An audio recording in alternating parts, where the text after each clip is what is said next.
Thank you, and please. Thank you, Stu Eisenstadt, for that introduction, for your leadership in the United States Holocaust Memorial Museum. You're a true scholar and statesman and a dear friend.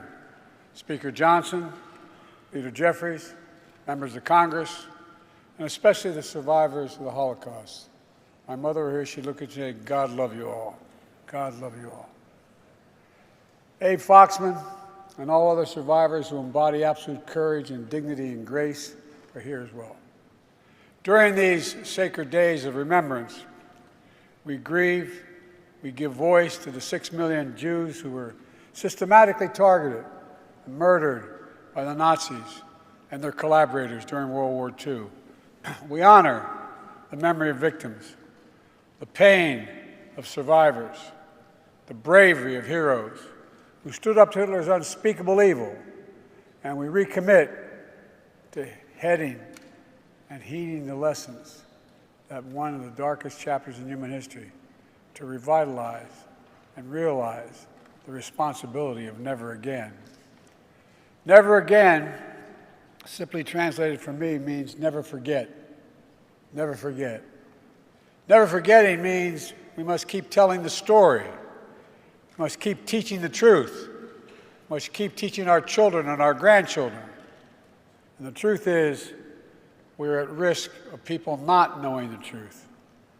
That's why growing up, my dad taught me and my siblings about the horrors of the Shoah at our family dinner table. That's why I visited Yad Vashem with my family as a senator, as vice president, and as president. And that's why I took my grandchildren to Dachau so they could see and bear witness to the perils of indifference, the complicity of silence in the face of evil that they knew was happening. Germany, 1933. Hitler and his Nazi party rise to power by rekindling one of the world's oldest forms of prejudice and hate, antisemitism. His rule didn't begin with mass murder. It started slowly across economic, political, social, and cultural life. Propaganda demonizing Jews, boycotts of Jewish businesses, synagogues defaced with swastikas, harassment of Jews in the street and in the schools, anti-Semitic demonstrations, pogroms, organized riots. With the indifference of the world, Hitler knew he could expand his reign of terror by eliminating Jews from Germany, to annihilate Jews across Europe through genocide the Nazis called the final solution. Concentration camps, gas chambers, mass shootings. By the time the war ended, 6 million Jews, 1 out of every 3 Jews in the entire world, were murdered. This ancient hatred of Jews didn't begin with the Holocaust. It didn't end with the Holocaust either, or even after our victory in World War II. This hatred continues to lie deep in the hearts of too many people in the world, and it requires our continued vigilance and outspokenness. That hatred was brought to life on October 7th in 2023. On the sacred Jewish holiday, the terrorist group Hamas unleashed the deadliest day of the Jewish people since the Holocaust.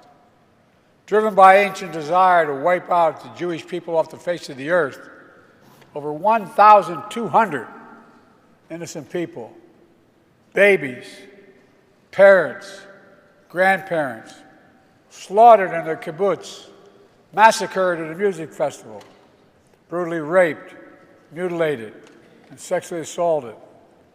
Thousands more carrying wounds, bullets and shrapnel from the memory of that terrible day they endured. Hundreds taken hostage, including survivors of the Shoah. Now, here we are, not 75 years later, but just 7.5 months later, and people are already forgetting.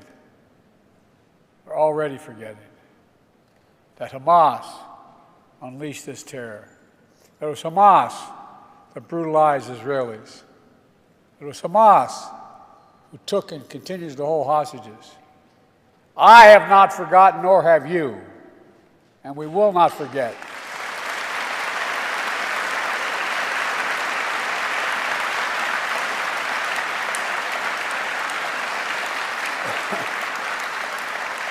And as Jews around the world still cope with the atrocities and trauma of that day and its aftermath, we've seen a ferocious surge of antisemitism in America and around the world.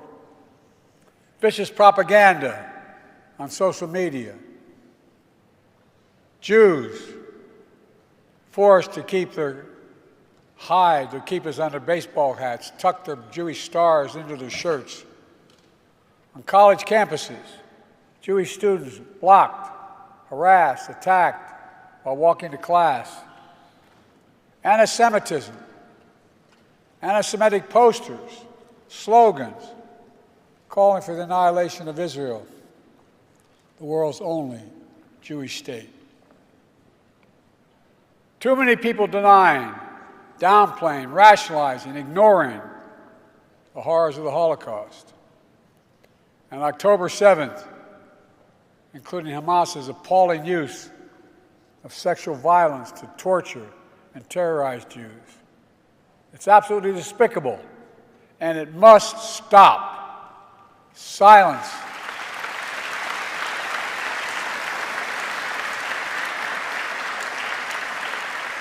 Silence and denial can hide much, but it can erase nothing. Some injustices are so heinous, so horrific, so grievous, they cannot be buried, no matter how hard people try. In my view, a major lesson of the Holocaust is, as mentioned earlier, was not inevitable. We know hate never goes away, it only hides. And given a little oxygen, it comes out from under the rocks. But we also know what stops hate. One thing, all of us.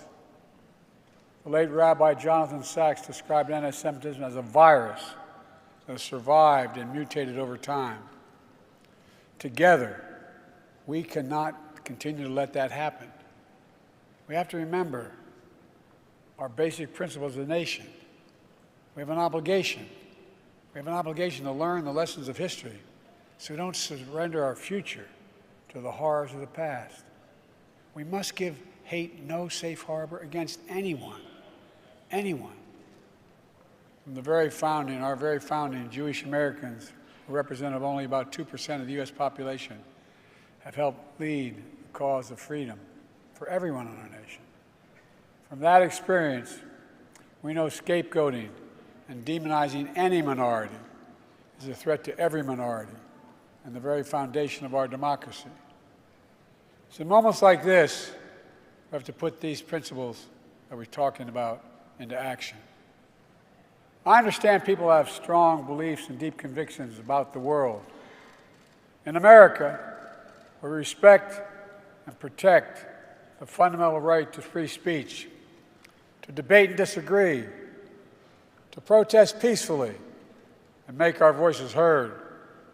I understand that's America, but there is no place on any campus in America, any place in America, for anti-Semitism or hate speech or threats of violence of any kind.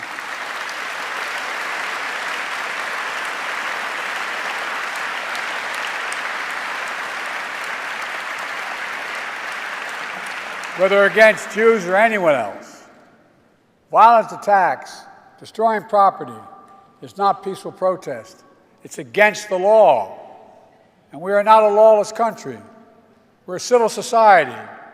We uphold the rule of law. And no one should have to hide or be brave just to be themselves.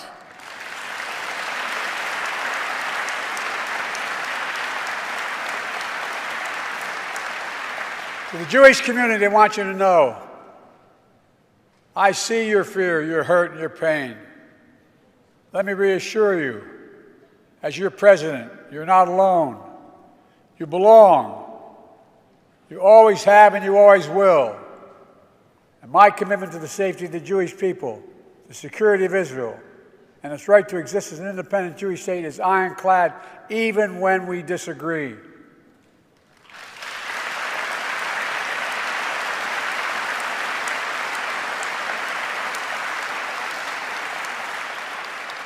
My administration is working around the clock to free remaining hostages,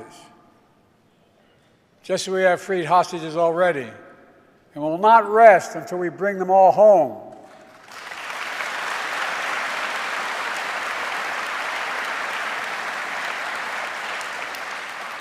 My administration, with our second gentleman's leadership, has launched our nation's first national strategy to counter antisemitism that's mobilizing the full force of the federal government to protect Jewish communities.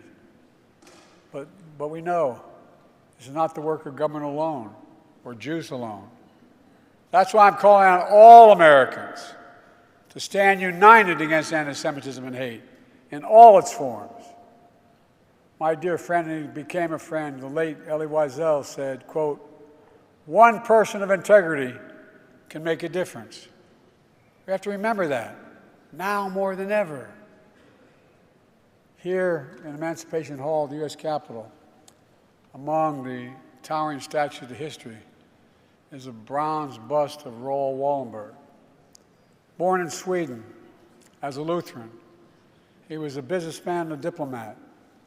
While stationed in Hungary during World War II, he used diplomatic cover to hide and rescue about 100,000 Jews over a 6-month period. Among them was a 16-year-old Jewish boy who escaped a Nazi labor camp. After the war ended, that boy received a scholarship from the Hillel Foundation to study in America. He came to New York City penniless, but determined to turn his pain into purpose, along with his wife, also a Holocaust survivor. He became a renowned economist and foreign policy thinker, eventually making his way to this very Capitol on the staff of a first-term senator. That Jewish refugee was Tom Lantos, and that senator was me.